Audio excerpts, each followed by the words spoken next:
Good morning friends, mutual फंडा में फिर से आपका एक बार स्वागत है।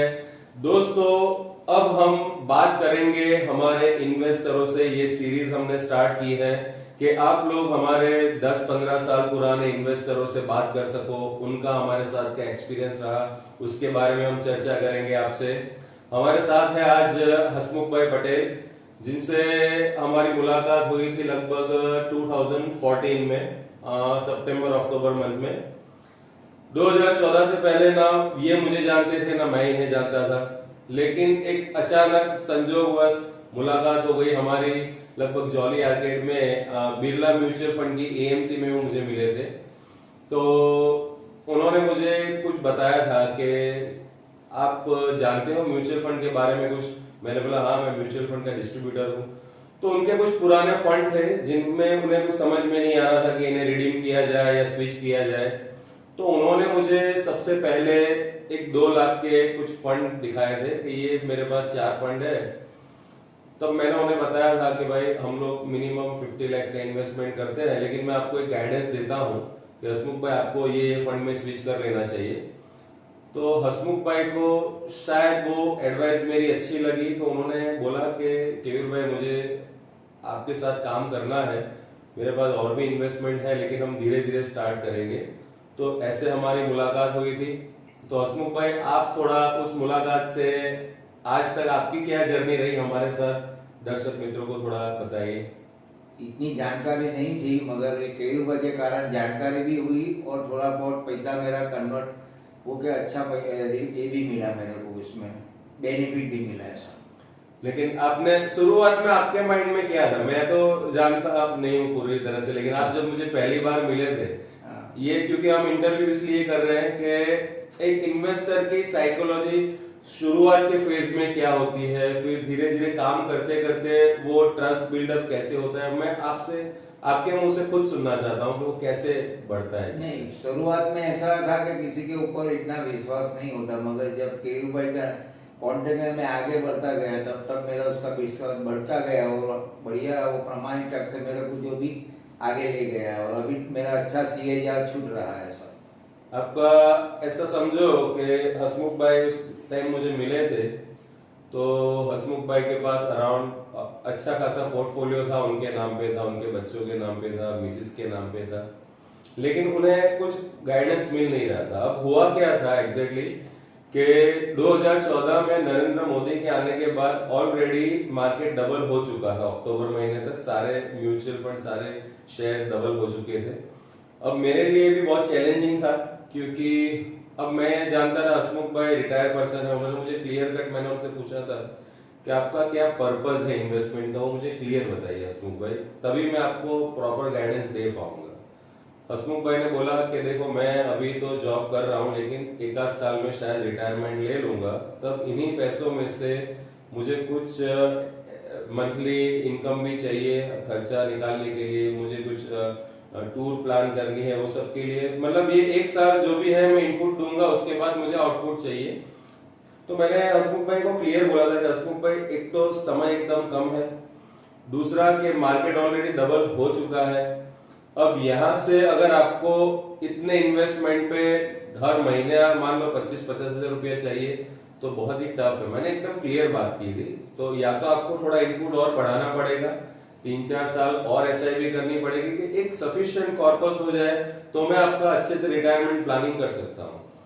हसमुख भाई की मेन क्वालिटी ये थी कि वो ओपनली सुन रहे थे। शुरुआत के फेज में हर इन्वेस्टर को ट्रस्ट इतना नहीं बैठता है, लेकिन मेरा ये ऐसा मानना है कि मैं जितनी भी बातें होता है ना, ओपनली इन्वेस्टर के सामने रखता हूँ, क्योंकि मेरी स्टडी में पहले से ये सिखाया गया है कि मुझे अपने दिमाग से उन्हें कुछ नहीं देना है, मुझे उनसे हर चीज ले लेनी है कि भाई आपका पर्पस क्या है इन्वेस्टमेंट का, कितना होराइजन है आपके पास, एक्सपेक्टेशन आपकी कितनी है, कितना रिटर्न आप एज्यूम कर रहे हो। हसमुख भाई ने बोला मुझे 15% तक रिटर्न मिले। मैं बोला देखो, 15% इस लेवल से निकालने के लिए बहुत मुश्किल है, क्योंकि ऑलरेडी सारी चीजें डबल हो चुकी थी। तो मैंने बोला 15% पॉसिबल है, 15 के 18% भी पॉसिबल है, लेकिन आपको अभी थोड़ा समय ज्यादा देना पड़ेगा, क्योंकि आप थोड़ा लेट आए हो। तब तक उनके पोर्टफोलियो में भी थोड़ा बहुत एप्रिसिएशन था। तो वहां से जर्नी ऐसी शुरू हुई कि मैंने उनका पूरा प्लानिंग, डेट में प्रॉफिट बुक कराया, इक्विटी में कुछ पोर्शन रखा, और उन्होंने कुछ एसआईपी स्टार्ट की थी, लगभग मेरे हिसाब से 16,000 के अराउंड एसआईपी स्टार्ट की थी। बाद में उन्होंने बढ़ाई भी थी अपने पोर्टफोलियो में, धीरे धीरे 6 महीने बाद शायद 50,000 पे भी पहुंचे थे हम लोग। अब हुआ क्या कि डेट में मैंने एसआईपी स्टार्ट कराई, क्योंकि वो मूवमेंट ऐसा होता है, मार्केट एकदम हाई लेवल पर होता है, सबका ऐसा होता है कि यहाँ से और डबल होने वाला है। लेकिन मैंने हसमुख भाई को बोला कि हसमुख भाई, आपकी एज के हिसाब से मैं ज्यादा रिस्क तो नहीं ले सकता, क्योंकि आपको फिर दूसरे तीसरे साल पैसे देने भी हैं। तो अब मान लो इक्विटी में डाल के पैसा आधा हो गया, तो फिर वहां से तो गोल अचीव करना बहुत ही मुश्किल हो जाएगा। तो हमने प्लानिंग इस वे में किया कि 50% डेट और 50% इक्विटी से आगे बढ़े। उन्होंने अपने बेटे के नाम पे एक एसआईपी खुद के नाम पे भी की, और अपनी बहू के नाम पे भी एक एसआईपी की।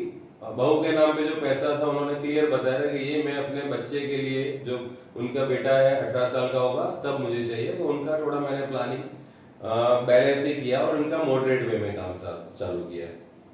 2015 की पीक तक तो इन्हें लगता था कि भाई अपना परफॉर्मेंस दूसरों से 2-3-4% पीछे। मैंने बोला हसमुख भाई थोड़ी धीरज रखो, मार्केट बहुत ही एक्सट्रीमली ओवर वैल्यूड है, तो आप इतना पेशेंस मत खोइए, मार्केट नीचे आएगा। मैं हर इन्वेस्टर को बोलता हूँ, ज्यादातर इन्वेस्टर तेजी में क्या है, उनकी साइकोलॉजी ये हो जाती है कि फुल तेजी करना है, 100% इक्विटी में डालना है, लेकिन ऐसा नहीं करना होता है। हमें प्लानिंग सोच समझ के, अपनी एज के हिसाब से, अपने गोल के हिसाब से ही करना चाहिए। ज्यादातर लोग यही गलती करते हैं कि वो क्लैरिटी नहीं रख पाते कि मुझे एग्जैक्टली चाहिए क्या। अगर आपके माइंड में क्लैरिटी नहीं है कि मुझे क्या चाहिए, तो सामने वाला आपको क्या बना के दे सकता है। समझो, मान लो कि आपको एक मकान बनाना है, एक बिल्डिंग बनानी है, आपको ही नहीं पता है कि मैं क्या बनाने जा रहा हूं, मुझे 2 BHK फ्लैट बनाना है या 4 BHK बंगलो बनाना है या एक फार्म हाउस बनाना है या एक अपार्टमेंट बनाना है। अगर आपके माइंड में वो क्लैरिटी नहीं होगी तो मैं आपकी मदद कैसे कर पाऊंगा। फिनेंशियल प्लानर मतलब एक आर्किटेक्ट होता है, आर्किटेक्ट पूरा डिजाइन करता है आपका कि भाई आपको कहाँ पहुंचना है। जनरली हसमुख भाई ये प्रैक्टिस में बोल रहा हूँ आपको कि सूरत में ऐसी प्रैक्टिस कोई करता नहीं है। मैंने बहुत ही एडवांस में 2008 में ही CFP ये सब कर लिया था, जब इंडिया में गिने चुने 150-200 CFP होंगे उस वक्त। तो उस वक्त मैंने और ये करता कौन है, जिन्हें एक्चुअल में केयर होती है ना, वही उस लेवल पे पहुंचता है। भगवान ने एक सिस्टम बहुत अच्छी बनाई है कि अगर आपको आगे बढ़ना है ना, तो ईमानदार और ऑनेस्ट लोगों को ही वो आगे बढ़ाता है। समझ लो, उन्हीं की जर्नी ऐसी है जो लंबी चलती है। अगर आपने जरा भी बेईमानी दिखाई तो आप नीचे ही गिरोगे। ये सिस्टम, मेरा ऐसा मानना है कि अगर बड़ी पोजीशन पे या बड़ा अचीवमेंट उन्हें हुआ है तो उन्होंने शायद अपना काम बहुत ईमानदारी से किया होगा, तभी वो अपने काम को पूरी तरह से सीख पाए होंगे। बाकी अगर बेईमानी से आगे बढ़ा है आदमी तो कभी ना कभी गिरने ही वाला है।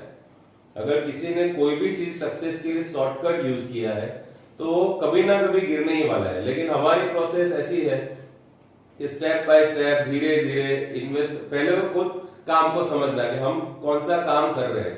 Financial planning and fund management Hasmukh भाई एकदम नोबल प्रोफेशन है। इसमें अगर US और UK जैसी कंट्री में ये कंपल्सन है, अगर आपका फिनेंशियल प्लानिंग नहीं हुआ है तो आपको कोई कंपनी ना इंश्योरेंस दे सकती है ना लोन दे सकती है। वहां फिनेंशियल प्लानर को एक भगवान की तरह पूजा जाता है। इंडिया में ये कल्चर मैं 2008 से फाइट कर रहा हूँ, पूरे सिस्टम के विरोध जाके मैं काम कर रहा हूँ कि भाई सिस्टम हमारे यहाँ क्या है कि वो कॉन्टेस्ट आया, इसमें पार्ट लो, मुझे इतना कम पड़ रहा है, इसमें दे दो, थोड़ा प्रीमियम दे दो।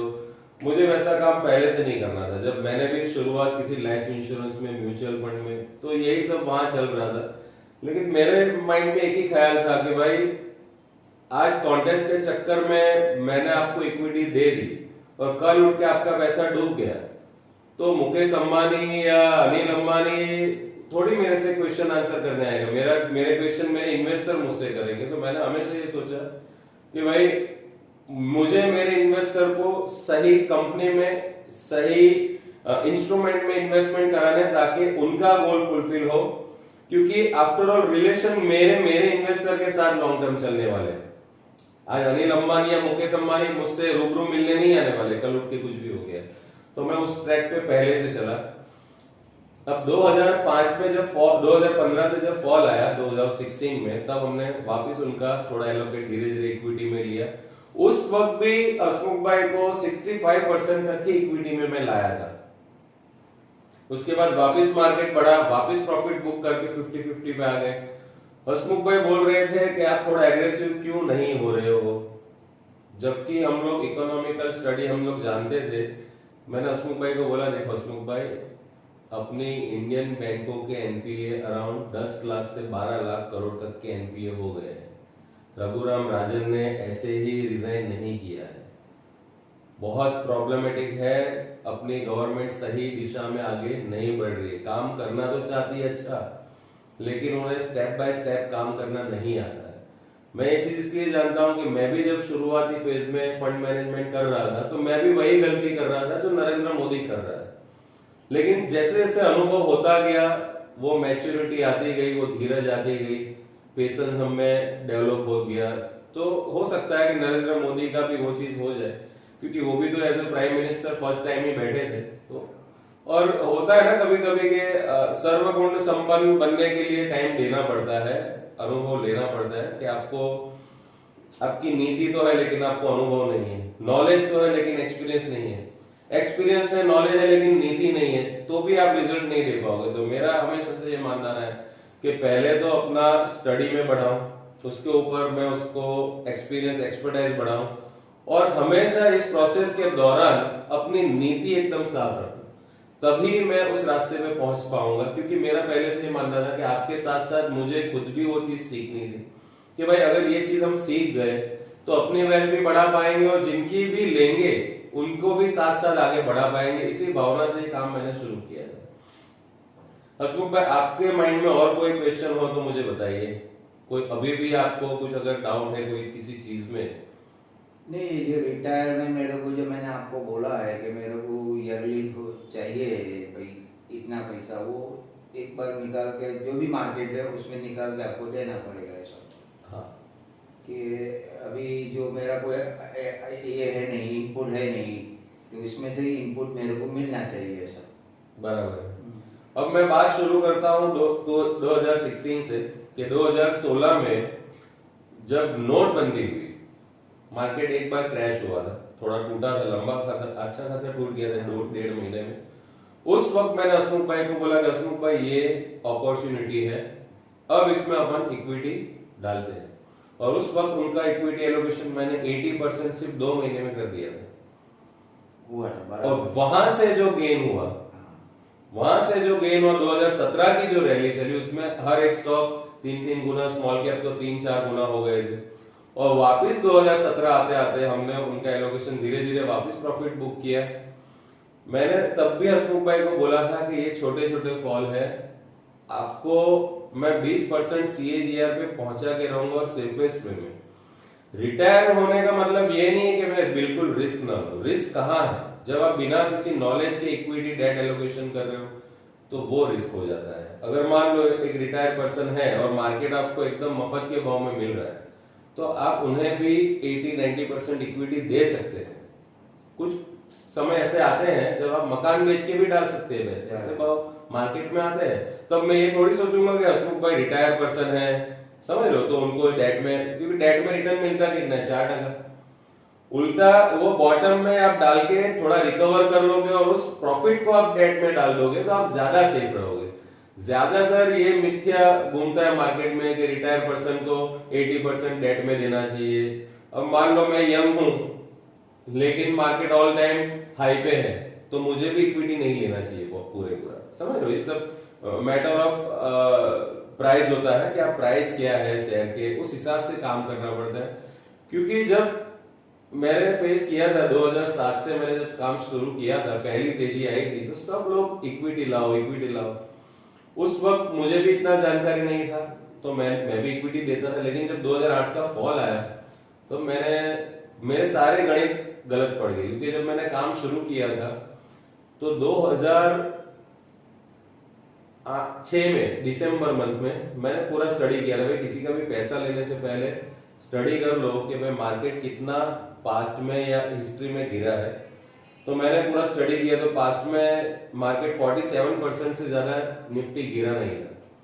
तो मैंने सोचा कि भाई शुरुआत कैसे की जाए, तो सोचा कि एक काम करते हैं, यूलिप से शुरुआत करते हैं। यूलिप में क्या, पहला दूसरा तीसरा प्रीमियम सबको कंपलसरी भरना होगा। तो जब नॉलेज नहीं भी था उस दिन भी मैंने अपनी केयर रखी थी कि अगर मान लो मार्केट कल उठ के 47% गिर गया तो दूसरा प्रीमियम तो लोग बॉटम में भरेंगे ही भरेंगे। तो ये सोच के काम किया। अब मानोगे नहीं, दूसरे ही साल 67% मार्केट गिरी है। मतलब इतना हिस्ट्री का सबसे बड़ा फॉल था। तो उस वक्त तो एक साल मेरे लिए निकालना इतना मुश्किल था, लोगों को आंसर देते देते या समझाते समझाते मैं थक गया था कि भाई कैसे होगा। लेकिन मानोगे नहीं, लोगों ने दूसरे प्रीमियम 8,000 9,000 की निफ्टी में आया समय, और तीसरा प्रीमियम 13-14,000 की निफ्टी में भरा। अब चौथे साल जब मार्केट 21,000 हुआ तो उनके सबके पोर्टफोलियो ऑलमोस्ट डबल हो चुके थे। क्योंकि मैंने प्लान भी ऐसे दिए थे जिसमें कम से कम एलोकेशन हो। मैंने रिलायंस, मैंने सारा स्टडी किया तो सबसे कम एलोकेशन चार्ज उस दिन रिलायंस मार्केट रिटर्न प्लान और रिलायंस मनी गारंटी प्लान का था। बाकी सब HDFC में या मैक्स न्यूयॉर्क लाइफ में 60% 80% थे। लेकिन मैंने स्टडी किया हुआ अगर 80% पहले ही साल काट दोगे तो रिकवर कब होगा। तो उस स्टडी के बाद मैंने रिलायंस में एजेंसी ली। रिलायंस में अराउंड 14% ही था एलोकेशन चार्ज और मनी गारंटी में 20% था।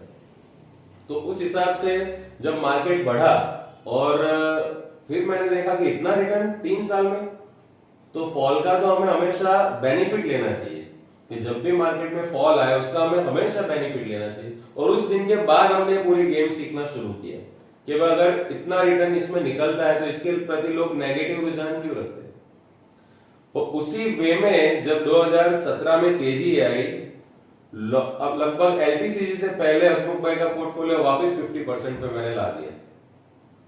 LTCG के बाद वापस करेक्शन। अब उस वक्त क्या हुआ कि हसमुख भाई ने और 2 अकाउंट, अपने बच्चों के भी अकाउंट मुझे लगभग शिफ्ट किए थे 2017 में कि इनका भी आप मैनेज करो। तो उनका भी पूरा फंड मैंने अपने वहां लिया। उनकी 50,000 की SIP चल रही थी, उसको भी मैनेज कर रहा था। अब हसमुख भाई को मैंने बोला था कि आप बच्चों के पास अभी टाइम ज्यादा है तो उनमें आप रिस्क लीजिए, उनमें 80-90% भी इक्विटी रखोगे चलेगा। और मैंने SIP उनको इक्विटी में ही स्टार्ट कराई। हसमुख भाई की थोड़ी बैलेंस, उनकी जो लड़के की जो वाइफ है उनका भी बैलेंस वे में, और दोनों लड़के की मैंने एकदम एग्रेसिव रखी। अराउंड 90% 95% तक इक्विटी में रखा। और 2 LTCG के बाद जो फॉल आया उसमें मैंने सारे मिड कैप फंड उनको दिलाए। और हसमुख भाई आप ये बताइए, मैंने आपको याद होगा कि दिसंबर महीने तक मैंने लगभग वत्सल के अकाउंट में एक्सिस मिड कैप और एक्सिस स्मॉल कैप में SIP कराई, और एग्जैक्टली राइट मोमेंट पे जहां स्टॉप करनी थी वहां स्टॉप करा दी। फिर हमने वापस लार्ज कैप में। तो ये जो SIP मैनेजमेंट हमारा, आपको कैसा लगा? बहुत अच्छे, बहुत। इतना नॉलेज नहीं है मगर केयू भाई के कारण हम लोग अभी भी शांति से सेफ है और अच्छा CAGR छूट रहा है। आज की डेट में मानोगे नहीं, हसमुख भाई का ओवरऑल CAGR 21% है। मैंने एकदम कंजर्वेटिवली मैनेज किया है। 21% के CAGR से उनकी एसेट ग्रो हो रही है। देखो CAGR इंपॉर्टेंट नहीं है, इंपॉर्टेंट ये है, अगर मान मेरा पर्सनल पोर्टफोलियो आपको बोलूं तो 34% के CAGR से, उनके बच्चों का पोर्टफोलियो भी अगर देखो तो 28% के CAGR से है। लेकिन हमें ओवरऑल कंबाइंड फैमिली का CAGR देखना है कि फैमिली के हर मेंबर की नीड के हिसाब से हमें वो करना है, क्योंकि गेम हमें ऑफ कोर्स लॉन्ग गेम खेलनी है। मैं ज्यादातर आज जो पिछले साल में जो इन्वेस्टर आए मेरे साथ, कुछ यंग लड़के भी जुड़े, बोले कि आप 100% इक्विटी क्यों नहीं करते, आप निफ्टी फ्यूचर में काम क्यों नहीं कराते। तो मैं उसको बोलता हूँ भाई पहले अभी तो तू साइकिल चला रहा है, तुझे विमान में उड़ना है, प्लेन में उड़ना है, समझ लो, साइकिल चलाना सीखा नहीं है। और उनको क्या है कि कॉल पुट कराओ कि भाई निफ्टी फ्यूचर में, ना वेरी शॉर्ट टर्म माइंड। पहले तो चलना तो सीख। तू पहले हवा में उड़ने की बात कर रहा है, गिरेगा तो ऐसा गिरेगा कि कभी जमीन पे भी चलने के लायक नहीं रहोगे। वो रातों रात करोड़पति बनाने से मेरा हमेशा से मानना है कि जिन लोगों ने वेल्थ क्रिएट की है ना इस दुनिया में, उन्होंने step by step gradual manner में ही क्रिएट। सेफ भी होना चाहिए ना। ऐसे 1% लोग होंगे जिन्होंने शायद बहुत जल्दी वेल्थ क्रिएट कर ली होगी, लेकिन वो तुक्के में की होती है, समझे। ऐसे लोग भी है मेरे पास जिन्होंने भाई या तो मैं बिटकॉइन में लगा दूंगा, अगर जीता तो ठीक, नहीं हारा तो सुसाइड कर लूंगा, यहाँ तक के लोगों ने गिनती की और नसीब ने साथ दे दिया और वो लोग जीत गए। लेकिन ऐसा कभी कभार होता है, ऐसा रिस्क मैं किसी को लेने को नहीं बोलता। मैं तो एक ही बात मानता हूं कि रिस्क लिए बिना आप कितना हाईएस्ट रिटर्न निकाल सकते हो वो ज्यादा जरूरी है। रिस्क लेके रिटर्न कौन निकालता है? जुगारी निकालता है। जो जुआरी होता है वो रिस्क लेता है, बिजनेसमैन कभी रिस्क नहीं लेता। मेरा हमेशा से यही कहना था।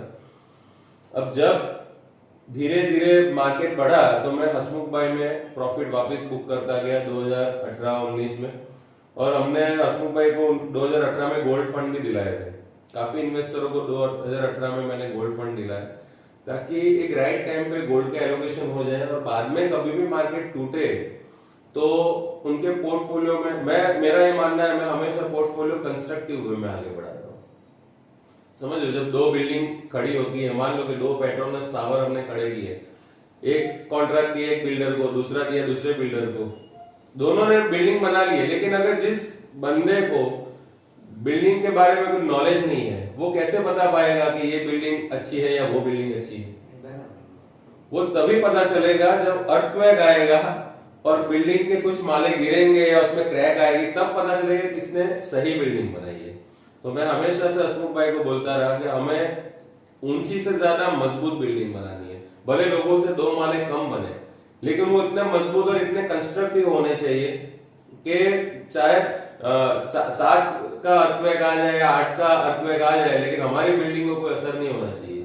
तो वैसे आगे बढ़ना ज्यादा जरूरी है, ना कि आप खाली बिना, अगर आपने प्रॉपर, और यही बात फाइनेंशियल प्लानिंग की सबसे इंपॉर्टेंट है कि शुरुआत से पहले दिन से क्या माल मटेरियल डालना है, ब्लूप्रिंट जब हम रेडी करते हैं वो पहले दिन से ब्लूप्रिंट रेडी होता है। काफी लोग ऐसा है कि चलो अभी शुरू तो करो बाद में देखा जाएगा, ऐसे कभी नहीं होता। पहले दिन ही आपको अपने जो भी फैक्ट है, कई बार ऐसा होता है कि कुछ इन्वेस्टर मान लो कि रुपए 15 लाख अभी डालना है 10,000 की निफ्टी पे, पिछले साल की बात कर रहा हूँ, और वो बताते नहीं है कि मेरे पास और भी कुछ इन्वेस्टमेंट है। अब मैंने बोला देखो अभी मैं जो भी मैनेज करूंगा इस 15 लाख के हिसाब से ही मैं मैनेज करूंगा। अब निफ्टी हो गई 16,000, बोलते कि और 15 लाख है मेरे पास।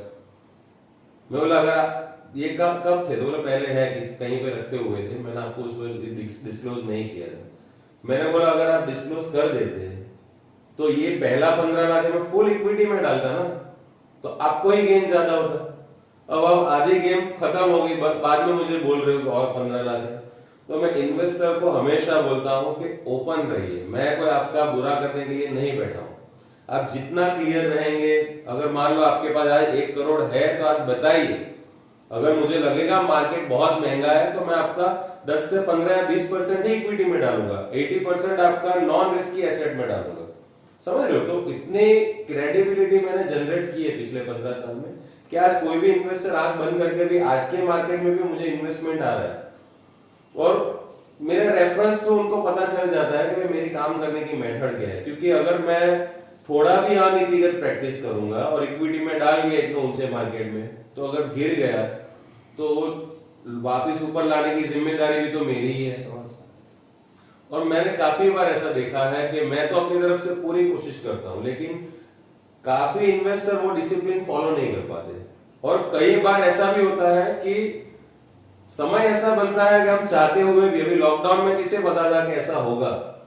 मान लो कि जिन जिन लोगों की रेंटल इनकम आ रही थी तो वो बंद हो गई, तो सब ऐसा भी करना तो सब चाहते हैं कि मैं बॉटम मार्केट में करूं, लेकिन वो कर न पाए। तो सारी चीजें हमारे हाथ में नहीं होती, इसलिए मैं क्या पोर्टफोलियो में थोड़ा कैश रख के ही चलता हूँ कि कभी मान लो कि ऐसा वक्त आया कि हमारा नॉलेज भी थोड़ा कम पड़ा है, कभी ऐसा वक्त आया कि आपका डिसिप्लिन आप फॉलो नहीं कर पाए किसी कारणवश, तो वो जो कैश है वो हमें हेल्प करती है। समझ लो, हम चाहे कितने भी स्टडी कर ले, वैसे मैं जनरली उस लेवल पे पहुंच गया हूं कि 10 में से मेरे 9 डिसीजन राइट होते हैं, लेकिन एक डिसीजन में भी अगर मान लो कि कुछ ऐसा लगा कि गलत हो गया तो उसको तुरंत सुधारने के लिए अपने पास होता है ना, इमरजेंसी फंड होना चाहिए। मैं ऐसा मानता हूं कि हमारा पोर्टफोलियो है वो एक बिल्डिंग है, एक बिल्डिंग हम खड़ी कर रहे हैं, या एक राष्ट्र है, एक देश है। तो उसको कैसे मैनेज करना है वो माइंडसेट में हमेशा रखना चाहिए कि इस बिल्डिंग को हम डेवलप कर रहे हैं तो उसके साथ सिर्फ डेवलप करना जरूरी नहीं है, उसकी सेफ्टी फीचर्स समझ लो, उसकी एम्यूनिटी, ये सब चीजों को ध्यान में रख के आगे बढ़ना है, क्योंकि उस बिल्डिंग में 30 40 50 साल तक कोई रहने वाला है। मैं तो हमेशा किसी को भी बोलता हूं कि आप भले इंडिया में आज से पहले हम लोग 10-15 साल पहले बोलते थे कि इंडिया कभी नहीं सुधरेगा, इंडिया कोई बदल ही नहीं सकता, लेकिन हमें इंडिया को बदलने से अच्छा सिर्फ अपने आप को बदलना चाहिए। दुनिया चाहे जो भी करे, हमारी नीति अगर साफ रखेंगे ना, तो मेरा मानना यह है कि कुदरत का नियम है, जिसने अपनी नीति साफ रखी है उसको थोड़ा धीरज रखना पड़ेगा, लेकिन उसको उसका फल मिलेगा। जो अनीतिगत प्रैक्टिस करते हैं उनको फल थोड़ा जल्दी मिल जाता है, लेकिन वो शॉर्ट टर्म होता है, टेम्पररी होता है। अगर परमानेंट फल चाहिए तो शुरुआत से मैं यंग जनरेशन को भी बोलूंगा कि पहले दिन से आप जब काम में उतरो ना, अपनी ईमानदारी को और अपनी फ्रीडम को कभी कॉम्प्रोमाइज मत करना। जहां लगे कि आपकी फ्रीडम कॉम्प्रोमाइज हो रही है वहां काम मत कीजिए, जहां लगे कि आपकी नीति कॉम्प्रोमाइज हो रही है वहां काम मत कीजिए। आप नए नए लोगों को मिलिए, उनसे अच्छे लोग भी हैं लाइफ में, आपको अच्छे लोग, अगर 100 लोगों में से 90 बेईमान है तो 10 अच्छे हैं, तो उन 10 अच्छे लोगों को मिलिए। 10 लोगों को मिलोगे तो उसमें से एक अच्छा इंसान मिलने ही वाला है आपको, लेकिन उस 10 को पहले मिलना जरूरी है। इस मोटो पे मैं काम कर रहा हूं। अब जब लॉकडाउन आया ना, हसमुख भाई के पोर्टफोलियो में 50% कैश थी, और ये वही मौका था जिनके बारे में मैं उन्हें पहले साल ही बता दिया था कि ये मौका आज नहीं तो कल वो आएगा, और उस मौके पे वापिस हमने 30% जैसा इक्विटी में एलोकेशन कर दिया वापिस। अब मुझे उनका पोर्टफोलियो देखने की भी जरूरत नहीं है। मैंने उनको बोला कि ये हमारा ऐसा बाइंग हो गया है कि आप और मैं अभी देखेंगे भी नहीं ना तो भी आपका रिटायरमेंट प्लानिंग हो गया। अब आप बोलिए मुझे कि हर महीने आपको कितना पैसा चाहिए, मैं बेधड़क होकर आपको बता सकता हूँ कि आप डाल सकते हो। आज की डेट में भी उनके बच्चों की एसआईपी जो चल रही है, मैं डेट पोर्शन उसमें ज्यादा है, समझ लो। भले वो यंग है लेकिन आज के दिन में उनके बच्चों की जो उसमें गोल्ड फंड में भी मैं एसआईपी कर रहा हूँ, समझ लो। जनरल होता क्या है कि इंडिया में गोल्ड फंड कोई देता ही नहीं, गोल्ड फंड में कमीशन 0 है। बड़े से बड़ा डिस्ट्रीब्यूटर भी गोल्ड फंड आपके पोर्टफोलियो में नहीं लेगा क्योंकि कमीशन 0 है, समझ लो। मैं इसलिए लेता हूं, एक तो इन्वेस्टर का जो पोर्टफोलियो कंस्ट्रक्टिव वे में भी आगे बढ़े, और दूसरा फ्यूचर में मेरे ऊपर भी ज्यादा हेडेक ना है, समझ लो। क्योंकि अगर हमेशा के दिल में मैं वो चीज रख के क्यों चलूं, हमेशा एक बार अच्छी चीज लेके मैं भी तो फ्री हो जाऊं ना। मेरी कंपनी का नाम फ्रीडम म्यूचुअल फंड मैंने इसलिए रखा था कि इन्वेस्टर और मैं दोनों ही फाइनेंशियली और मेंटली फिजिकली हर तरह से हम फ्री हो जाए। जो भी बंदा ये चाहता है कि वो अपनी लाइफ में रिटायर होना चाहता है तो फ्रीडम फंड के साथ जुड़ जाए। रिटायरमेंट का पर्पस ये नहीं है कि आप आराम से बैठे हो कुछ कर नहीं रहे हो। रिटायरमेंट का मतलब ये है कि आपका प्लानिंग सब हो गया है, अब आप जिंदगी में जो कुछ भी करना चाहते हो आप कर सकते हो। अगर आपका प्लानिंग सही हो गया है, आपको मेन चीज होता है कि ट्रस्ट होता है। अगर आपने अपनी लाइफ में सही ट्रस्टवर्दी बंदों को या कंपनियों को चुन लिया है तो फिर आपको कुछ करना ही नहीं है। वो पैसा अपने आप बढ़ता जाएगा और आप फ्री हो कुछ भी करने के लिए। कोई भी एक्टिविटी कीजिए, बिजनेस कीजिए या जॉब कीजिए या फिर कोई सोशल एक्टिविटी कीजिए, लेकिन सबसे पहले जरूरी है कि आप अपनी लाइफ को सिक्योर कर ले। मैंने हसमुख भाई को बोला भी था शायद कि हसमुख भाई मेडिक्लेम ये सब पहले ले लेना पड़ेगा। आप जो भी इन्वेस्टमेंट के बाद में सबसे पहले लाइफ इंश्योरेंस बच्चों का और मेडिक्लेम इतना रखना, क्योंकि मेडिक्लेम ऐसी चीज है वो बेस है, समझ लो। मेडिक्लेम ऐसी चीज है जो बेस है, क्योंकि मान लो कितनी भी वेल्थ क्रिएट कर लो लेकिन ये जो मेडिक्लेम के या लाइफ इंश्योरेंस के जो इमरजेंसी खर्चे आते हैं वो हम अपनी कैपिटल से क्यों तोड़े, जबकि हमारी टोटल एसेट का आधे % में वो काम हो जाता है। तो ऐसा समझो ना, किसी को क्या आधा 1% छोड़ना ही नहीं है। मेरा सीधा मानना है कि जितना पैसा छोड़ोगे ना उतना आएगा। रुपया कमाना है ना तो पावली छोड़नी पड़ेगी। जो बंदा पावली नहीं छोड़ सकता ना, वो कभी भी रुपया नहीं कमा सकता। सिंपल। लोगों के गाड़ी के इंश्योरेंस प्रीमियम तो रेगुलर भरेंगे, लेकिन खुद का इंश्योरेंस नहीं है। मैंने ऐसा लिखा है, गाड़ी के, घर के, फैक्ट्री के इंश्योरेंस है, लेकिन खुद का मेडिक्लेम और इंश्योरेंस खाली 5 लाख का है। 5 लाख के मेडिक्लेम से कुछ नहीं होता। आज की डेट में आपका मिनिमम 10 लाख का मेडिक्लेम होना चाहिए, और वो भी वैसी पॉलिसी जो आप नो क्लेम बोनस आपका बढ़ता जाए। कम से कम 25 लाख का मेडिक्लेम होना चाहिए। हमें सिर्फ आज का नहीं सोचना है, हमें आने वाले 25 साल का भी सोचना है। समझ, आज की डेट में मेरा मेडिक्लेम 25 लाख का है, जबकि मेरे आगे पीछे ज्यादा लोग नहीं है, फिर भी 25 लाख, क्योंकि मेडिकल के खर्चे बढ़ने वाले हैं। समझ लो, आज बोले आपको लगता होगा 5 लाख सफिशिएंट है, लेकिन फ्यूचर का भी तो सोचो। और हमेशा रिटर्न सोचने से कोई मतलब नहीं। कभी ये भी सोचना चाहिए कि भले मेरा 5,000 10,000 प्रीमियम गया, लेकिन उसके सामने वो मेरी 50 लाख की एसेट को सिक्योर कर रहा है। तो 50 लाख को बचाने के लिए क्या मैं 10,000 का खर्चा नहीं कर सकता? तो इस वे में मैं हर इन्वेस्टर को बोलता हूँ सबसे पहले मेडिक्लेम लीजिए। हसमुख भाई को भी मैंने उस टाइम पे, और हसमुख भाई के और मेरे रिलेशन ऐसे है कि हसमुख भाई ओपनली, अगर उनको मान लो कि फिजिकली भी कोई इश्यू है, कुछ बीमारी से रिलेटेड, तो मुझे ओपनली शेयर करते हैं। मैं भी अपनी कुछ चीजें उनको ओपनली शेयर करता हूँ, क्योंकि मेरा मानना ये है कि हेडेक लेने से या टेंशन लेने से कुछ हासिल नहीं होता। मैंने जब करियर शुरुआत की थी, सोचा था कि भाई मेरे इन्वेस्टर जल्द से जल्द बढ़ जाए, लेकिन उसमें कोई ऐसी नेगेटिव एनर्जी भी आ गई थी। तो मैंने सोचा कि ये जो काम बिगाड़ रहे हैं ना, अपने नेगेटिव एनर्जी ही बिगाड़ रही है। तो धीरे धीरे करके उनको किनारे करने लगा और सिर्फ पॉजिटिव माहौल में रहने लगा, क्योंकि ये काम ऐसा है, फाइनेंशियल प्लानिंग, फंड मैनेजमेंट, वो सिर्फ पॉजिटिव माइंडसेट से ही अच्छा हो सकता है, या पीसफुल माइंड से ही अच्छा हो सकता है। ज्यादातर लोगों को लगता है कि भैया फोन क्यों नहीं करते, फोन क्यों नहीं उठाते। तो मेरा हमेशा से उनसे कहना रहा है कि मैं जो कुछ भी कर रहा हूँ वो सिर्फ और सिर्फ आपके बेनिफिट पॉइंट ऑफ व्यू से कर रहा हूँ। अगर आप लोगों से दूर भी रह रहा हूँ ना, तो आपके बेनिफिट्स के पॉइंट ऑफ व्यू से ही है, क्योंकि मैं शांति से काम कर पाऊँ, पोर्टफोलियो पे मेरा ध्यान रहे ज्यादातर। और जब भी ट्रांजेक्शन करते हैं, मैं इतना ट्रांसपेरेंट रहता हूँ हसमुख भाई कि सबको अपने अपने आईडी पासवर्ड दे दिए कि 24 घंटे आप देखते रहो। और ये काम हमने सिर्फ इसलिए किया है कि और ट्रस्ट बढ़े। आईडी पासवर्ड मेरे पास रख के मैं क्या करूंगा, जो भी कुछ हो रहा है। और अभी पिछले 2 महीने पहले ही मैंने आपको एक फंड सजेस्ट किया था, फंड का नाम नहीं बोलूंगा।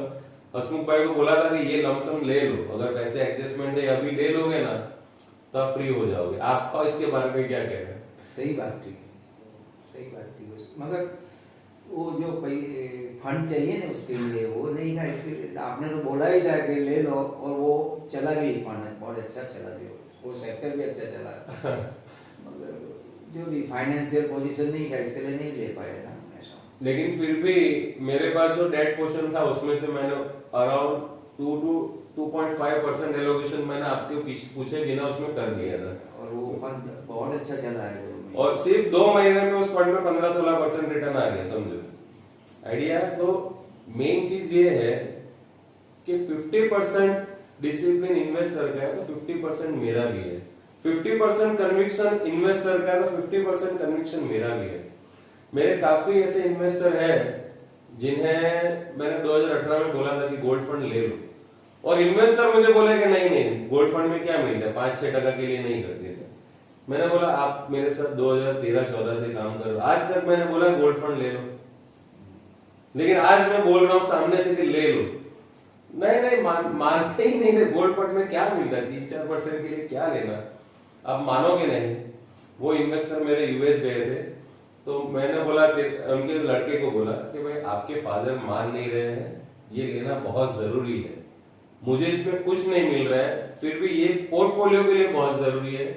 तो ऐसे हाथ जोड़ के रिक्वेस्ट किया, बोले एक काम करो केयूर भाई, मेरी आपको परमिशन है, आप डाल दो, बाद में मेरे फादर आएंगे मैं उनको समझा दूंगा।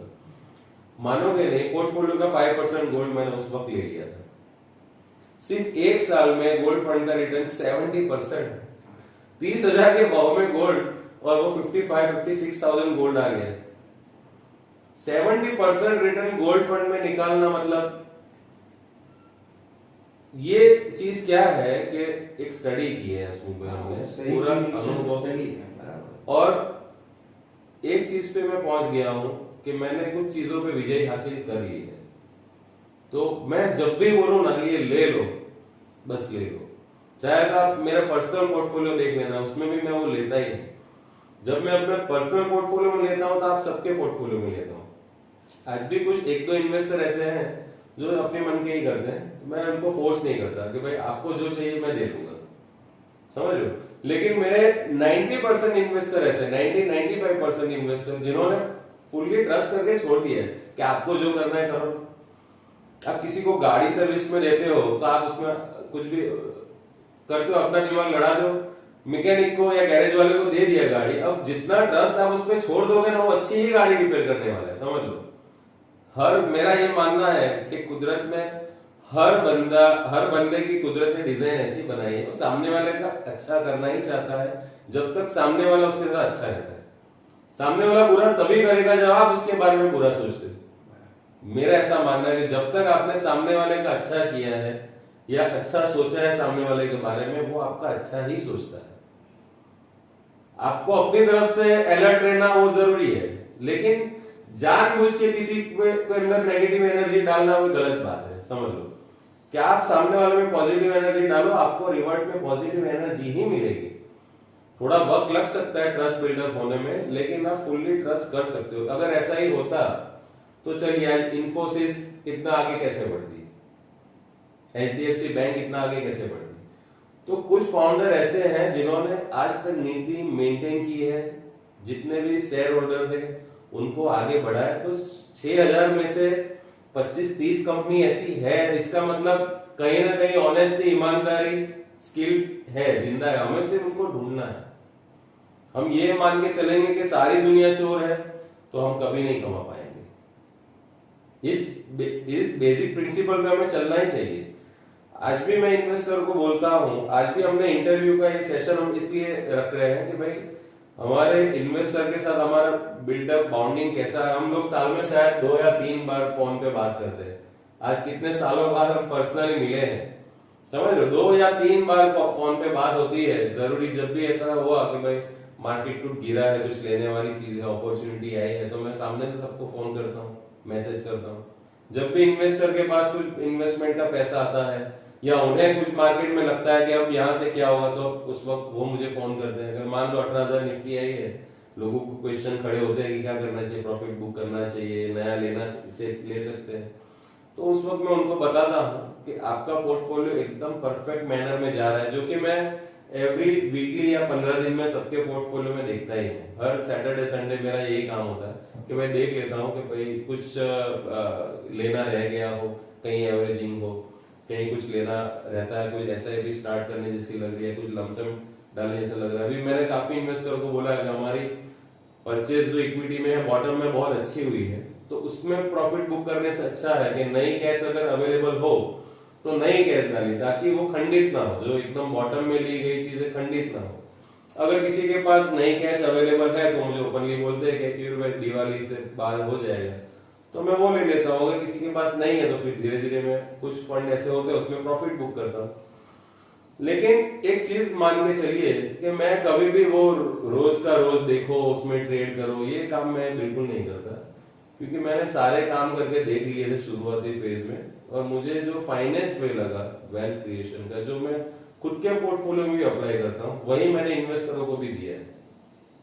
3 पोर्टफोलियो बना दिए, एग्रेसिव, मॉडरेट और कंजर्वेटिव। अब मान लो कि आज की डेट में कोई बंदा आ रहा है इन्वेस्टमेंट के लिए, तो मैं उनका इन्वेस्टमेंट कंजर्वेटिव पोर्टफोलियो में कराता हूँ। जब जब मुझे ऐसा लगेगा कि अब इनको मॉडरेट में शिफ्ट करना चाहिए या इनको एग्रेसिव में शिफ्ट करना चाहिए, क्योंकि पहले से कोई चीज डिसाइड नहीं होती कि ये कंजर्वेटिव ही है, एग्रेसिव है। समय कंजर्वेटिव और एग्रेसिव जाना चाहिए वो डिसाइड करता है, हमें डिसाइड नहीं करना है।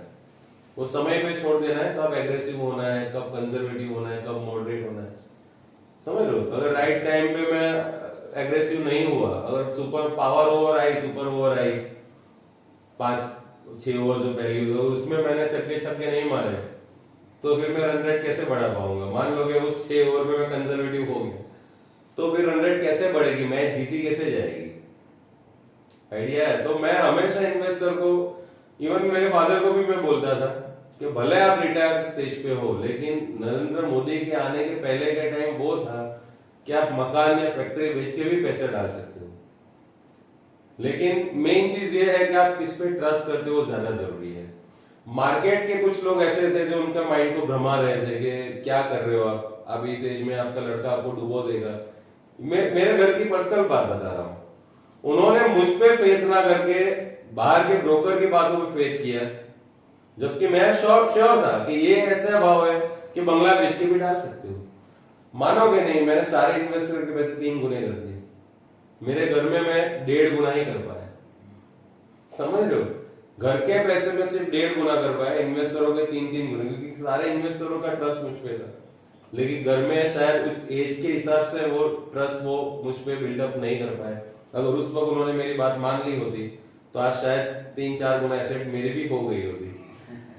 तो होता है, ये किस्मत का खेल होता है। तो कौन किस पे कितनी जल्दी ट्रस्ट कर लेता है, वही गेम है कि सही चीजों पे जितना जल्दी ट्रस्ट कर लोगे उतना ही आपकी लाइफ जल्दी अच्छे से ग्रो होगी। और कोई क्वेश्चन हो हसमुख भाई आपको? ये जो वीडियो में मैंने कवर अप किया, ऑलमोस्ट काफी बातें इस वीडियो में कवर अप हुई है, और आज की डेट में हसमुख भाई वापस 50-50 पे आ गए हैं। उनके लड़कों का जो पोर्टफोलियो 75% इक्विटी में है, और उनका और उनकी बहू का जो है पोर्टफोलियो 40-50% इक्विटी में है। और आज की डेट में मैं श्योर बोल सकता हूं कि अगर यहां से मार्केट गिरे भी तो भी आपके पोर्टफोलियो को कोई प्रॉब्लम नहीं है, और मार्केट बढ़ेगा तो उतना रिटर्न आपको 20% के नीचे आपका सीएजीआर जिंदगी में नहीं आने वाला है। राइट टाइम पे गोल्ड, राइट टाइम पे इक्विटी फंड, ये सब लेने से क्या है, पूरी गेम ऐसी बना दी है कि जिस गोल पे मैं उनको पहुंचाना चाहा, आज मैं माइंड से फ्री हो गया हूं। समझ लो कि एक लेवल तक मैंने पूरा ध्यान रखा, लेकिन एक मौका ऐसा आ गया कि आज मैंने हसमुख भाई को भी फ्री कर दिया, मैं खुद भी फ्री हो गया हूं। और ये काम कैसा है कि ऐसे ही फ्री एटमॉस्फेयर में करने वाला काम है। ज्यादातर लोग बोलते हैं कि मैं ऑफिस, प्रोफेशनलिज्म, आप इन्वेस्ट एडवाइजर, मैं इन्वेस्टर, वो सबसे रिटर्न नहीं निकलता है। समझ लो, मैंने पूरी वॉरेन बफे की बायोग्राफी की स्टडी की थी, तो वो उन्होंने क्या, अब मानोगे नहीं, 50 की एज तक वॉरेन बफे ने खुद के रहने के लिए घर नहीं लिया था। चलिए, हमारे इंडिया में ऐसा है कि प्रॉपर्टी के प्रति लोगों को इतना वो है कि भाई लगाव है कि प्रॉपर्टी फर्स्ट, जबकि वॉरेन बफे ने जब तक उनको जरूरत नहीं लगी ना, वो भाड़े के मकान में रह रहे थे 3 बेटे और बीवी के साथ, क्योंकि इक्विटी ही ऐसी एक जगह है जहां आप लंबी वेल्थ क्रिएट कर सकते हो। प्रॉपर्टी की डेड इन्वेस्टमेंट है, उसमें उतना एप्रिसिएशन नहीं मिलता। दूसरा, मैंने तो अभी एक प्रॉपर्टी पिछले साल की, मैं तो सोच में पड़ गया कि क्या प्रॉपर्टी लो, साटाखाट करो, वहां रजिस्टर करो, बहुमाड़ी में जाओ, ये करो वो करो, इतनी देर में तो मैं 20-30% कमा के निकल गया होगा। समझ रहे हो? धीरे धीरे हम लोग हसमुख भाई थोड़ा इक्विटी की तरफ भी आ रहे हैं। इक्विटी हुआ, धीरे धीरे आएंगे, और जैसे जैसे लगेगा, मेरा ये मानना है कि हमें इक्विटी की तरफ भी धीरे धीरे आना ही पड़ेगा। म्यूचुअल फंड में जो हमने एप्रिसिएशन निकाला वो तो निकाला ही, लेकिन कभी कभी होता है कि मार्केट में सब कुछ चल गया है, फंडों में इन्वेस्ट करने का वक्त नहीं रहा है, तो हमें उस वक्त थोड़े स्टॉक भी ढूंढ के निकालने पड़ेंगे, क्योंकि अगर वो चीज वो एवरेज मेंटेन करनी है ना, तो वो काम करना ही पड़ेगा।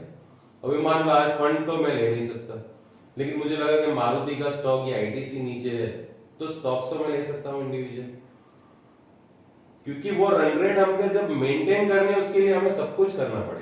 हम किसी एक फॉर्मेट में रह के बंध के रह नहीं सकते, हमें 50 ओवर के मैच के लिए भी रेडी रहना है, 2020 के लिए भी रेडी होना है, और अगर 5 ओवर की मैच भी आई कभी, तो उसके लिए भी रेडी रहना है। हर चीज के लिए अगर पहले से प्लान करके रखेंगे, और मेरा सिंपल ये मानना है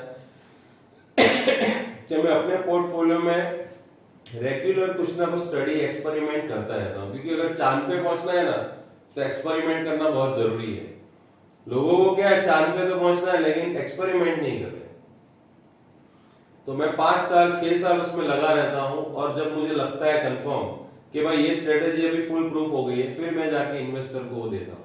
5 साल तक मैं उसमें नुकसान खुद के पोर्टफोलियो में करता हूँ, और जब उसका निचोड़ निकल जाता है, मंथन निकल, अमृत निकल जाता है, तब मैं इन्वेस्टर को देता हूँ कि आप उसमें अब आप, क्योंकि मेरे पोर्टफोलियो में बहुत छोटे अमाउंट में वो चीजें करते रहता हूँ।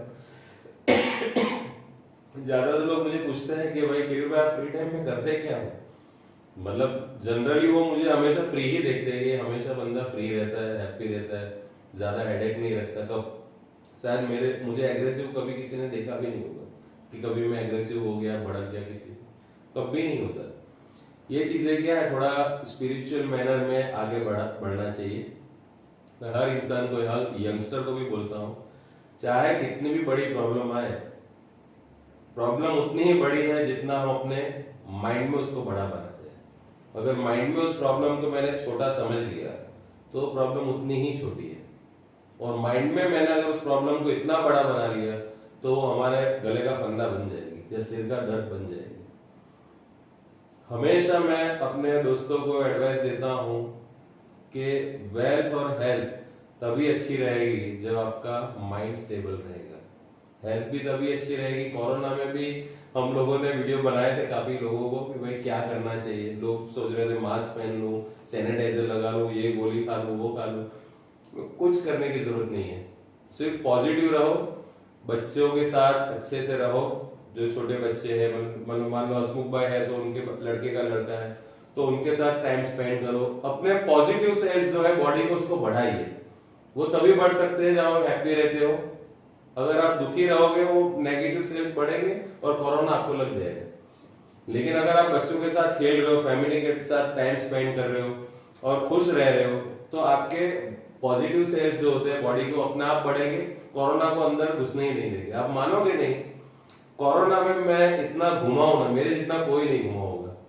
मैं पूरा वो भैंसाण गांव जाता था पीछे, फिर अपना क्या बोलते उसको, उलपाड़ गांव जाता था, पूरा सूरत भरूच तक हम घूम के आते थे।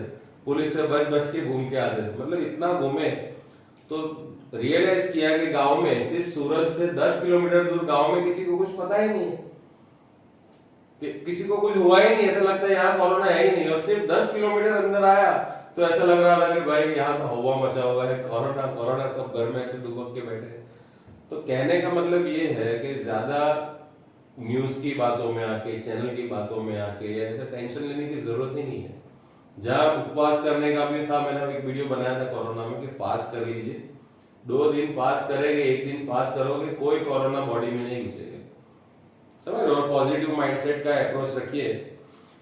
तो आज का वीडियो इसी बारे में है कि भाई पॉजिटिव एनर्जी के साथ ओपन माइंडेड रहोगे तो हमेशा गेन होगा। हसमुख भाई की जो जर्नी थी हमारे साथ यही थी कि एक इन्वेस्टर पहले दिन कम ट्रस्ट के साथ जुड़ता है तो ट्रस्ट आगे धीरे धीरे डेवलप करने की जिम्मेदारी हमारी है। एक डिस्ट्रीब्यूटर की है, एक एडवाइजर की है, एक फाइनेंशियल प्लानर की है। और वो तभी गेन होगा वो ट्रस्ट जब आप अपनी प्रैक्टिस ईमानदारी के साथ करेंगे। पूरे वीडियो का जो सारांश यही है कि ऑनेस्टी से प्रैक्टिस करिए, नीति से प्रैक्टिस करिए। अगर नीति से प्रैक्टिस करोगे, आज की डेट में हसमुख भाई आप मानोगे नहीं, मुझे किसी को मिलने की भी जरूरत नहीं है। धीरे धीरे रेफरेंस टू काम आता ही रहता। और दूसरा काम कि मैं मार्केट में नहीं निकल सकता क्योंकि वो सेल्स की साइकोलॉजी अलग है, फंड मैनेजर का साइकोलॉजी अलग है। तो अगर मैं फंड मैनेजमेंट की जिम्मेदारी ले रहा हूं तो मुझे पूरा माइंडसेट अपना फंड मैनेजमेंट में रखना पड़ेगा।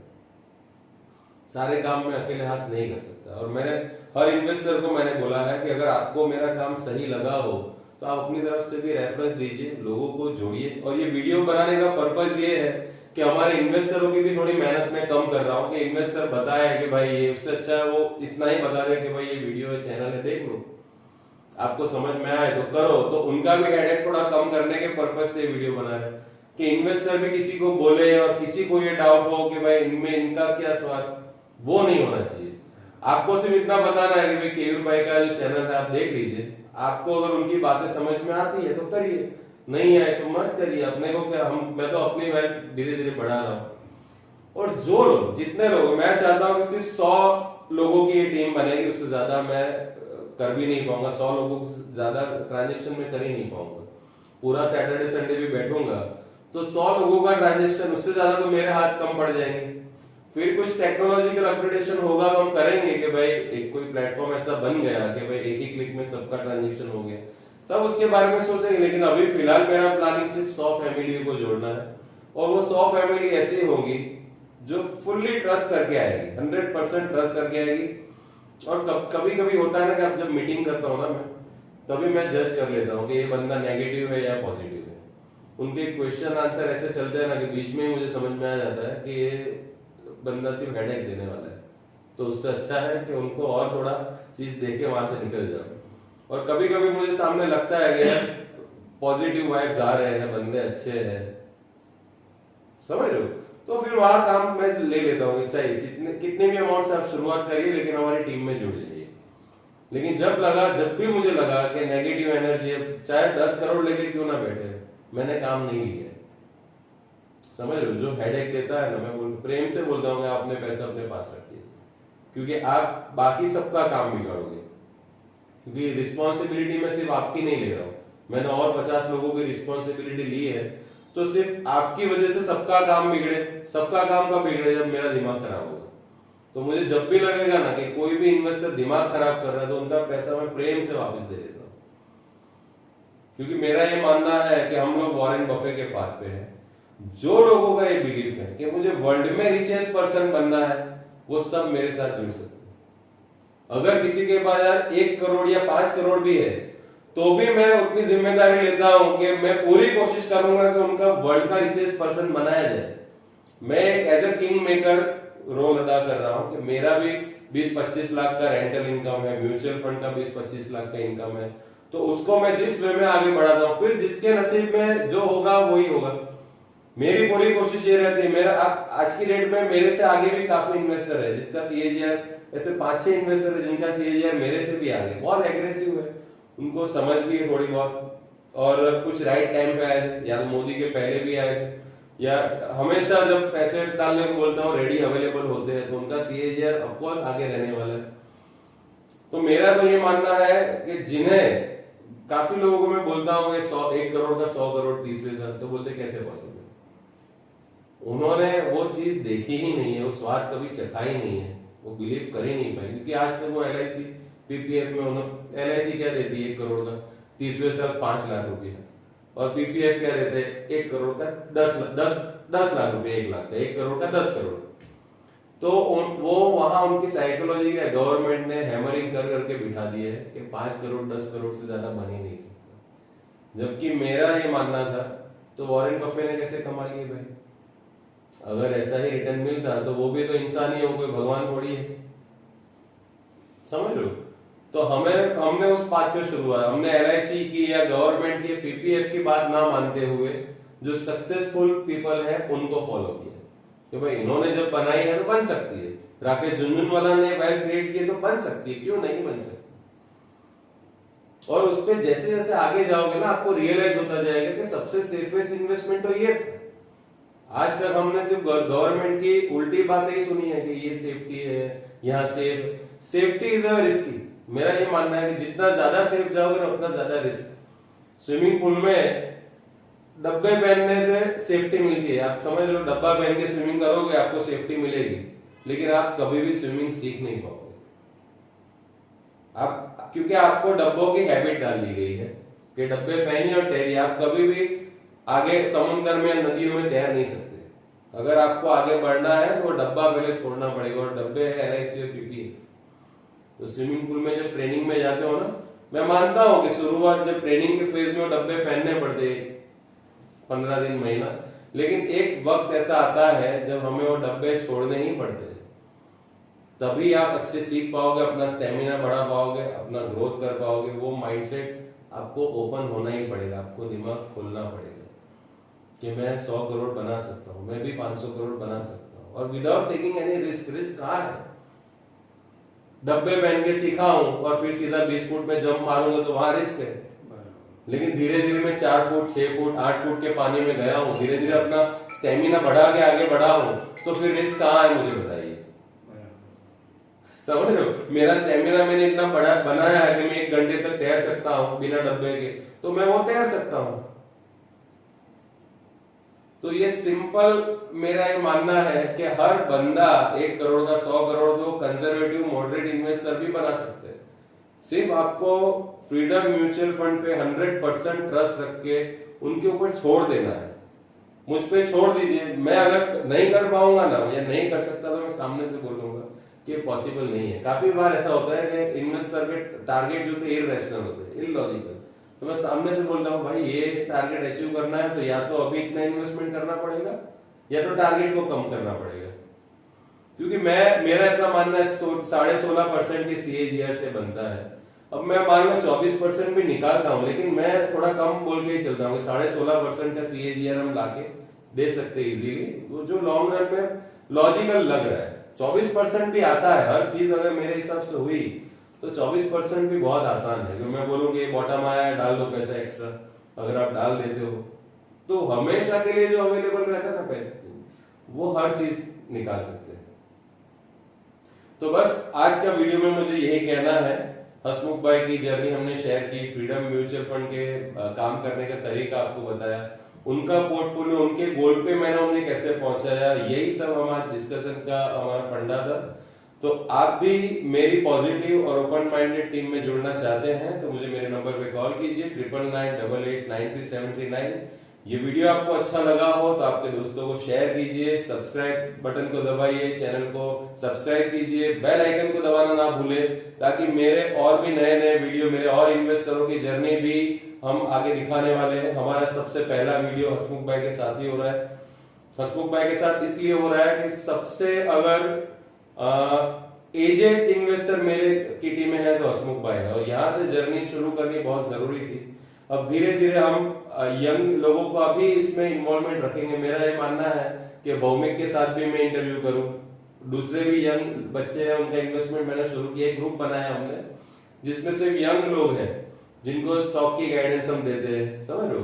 तो उनके साथ भी इंटरव्यू करने से उनका माइंडसेट भी आपको पता चलेगा। ये वीडियो बनाने का पर्पस ये है कि दुनिया में कितने डिफरेंट टाइप के लोग होते हैं, डिफरेंट साइकोलॉजी होती है, सबके गोल अलग होते हैं, सबके बिहेवियर अलग होते हैं, इसको बिहेवियर साइंस बोलते हैं, ताकि आपको और भरोसा बैठे इक्विटी पे, म्यूचुअल फंड के। क्योंकि आने वाला दौर जो है म्यूचुअल फंड और इक्विटी का है, आने वाले 30 साल इंडिया के हैं। अब इंडिया में रह के हम इंडिया पे भरोसा नहीं करेंगे तो फिर कैसे चलेगा?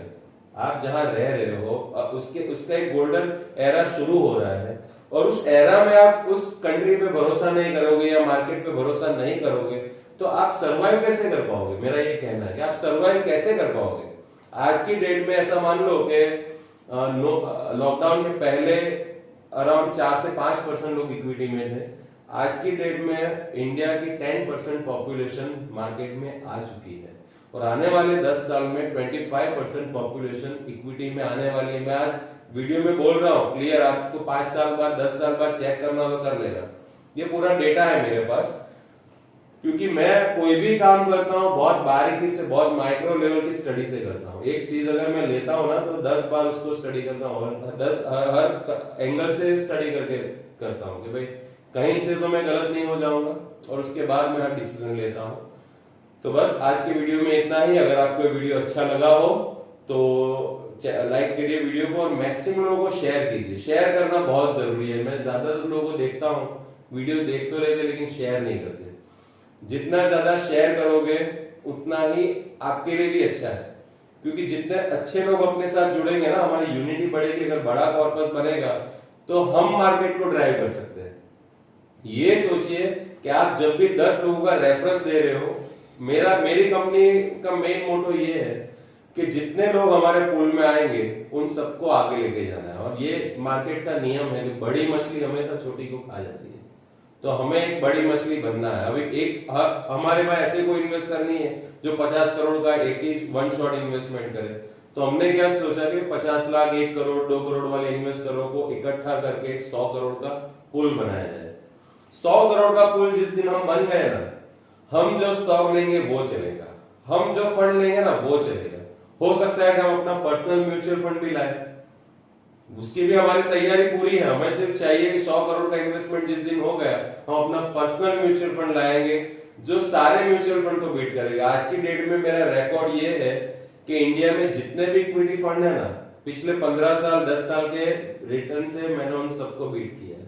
यह इंडिया में जितने भी स्टॉक है, 6000 स्टॉक है, उसमें से 1-2 स्टॉक को छोड़ के बाकी के 6000 स्टॉक को मैंने बीट किया है। आपको कभी भी मेरा डेटा देखना हो देख सकते हैं, पिछले 10 साल का, 5 साल का, 15 साल का।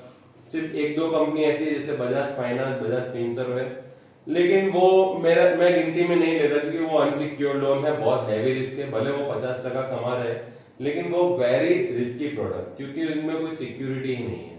जैसे लॉकडाउन में आपने देखा कि 2 महीने में शेयर का भाव कहां से कहां आ गया। वो रीजन यही था कि उसकी सारी लोन अनसिक्योर थी। अगर 1 महीना और लॉकडाउन एक्सटेंड होता ना, तो बजाज फाइनेंस और बजाज फिनसर्व आज की डेट में मार्केट से गायब हो जाते, डिफॉल्ट हो जाती कंपनी। इतना बड़ा रिस्क था। वो तो सही है कि लॉकडाउन 2 महीने में खत्म हो गया, रिकवरी फटाफट आने लगी और वापस वो कंपनी स्टेबल हो गई। लेकिन हमारा जो स्टडी है वो ये कहता है कि ऐसी जो अनसिक्योर्ड लोन वाली कंपनी होती है, अगर 3 महीने इकोनॉमी बंद हो जाए किसी भी कारणवश, तो कंपनी डिफॉल्ट हो जाएगी। तो बस आज की वीडियो में इतना ही। हसमुख भाई, आपका बहुत बहुत शुक्रिया कि आप यहाँ आए। और कभी भी आगे शायद हम फोन पे भी जब बात करेंगे ना, तो टेक्नोलॉजी का जो एडवांसमेंट है उसका बेनिफिट लेंगे कि हम वीडियो कॉलिंग पे भी ये सब डिस्कशन कर सकते हैं। नेक्स्ट टाइम से मेरी कोशिश ये रहेगी कि जब भी आप मुझे कॉल करो या मैं आपको कॉल करूं, तो हम वीडियो कॉल पे बात करेंगे और वो कॉलिंग रिकॉर्ड होगी और हमारे चैनल पे अपडेट होगी। हम अपने एथिक्स को मेंटेन करते हैं। ये वीडियो मैं किसी की पर्सनल डिटेल इसमें शेयर नहीं करता, ना ही किसी स्टॉक के बारे में चर्चा करते हैं, ना ही किसी फंड के बारे में चर्चा करते हैं, ना ही किसी इन्वेस्टर का पर्सनल पोर्टफोलियो इसमें डिस्कस करते हैं। हम सिर्फ बातें करेंगे एलोकेशन से रिलेटेड, कितना इक्विटी में लिया, कितना डेट में लिया, क्योंकि मेरा ये मानना है कि किसी का भी फंड कितना है, क्या है, वो मैं डिस्क्लोज कभी नहीं करता। ये एथिक्स और मेंटेन करके हमेशा मैं चलता हूँ। तो आपको वीडियो अच्छा लगा तो वीडियो को लाइक कीजिए और मैक्सिमम लोगों को शेयर कीजिए। और हमारे साथ जुड़ने के लिए मुझे कांटेक्ट कीजिए 9998893739 पर। Thank you.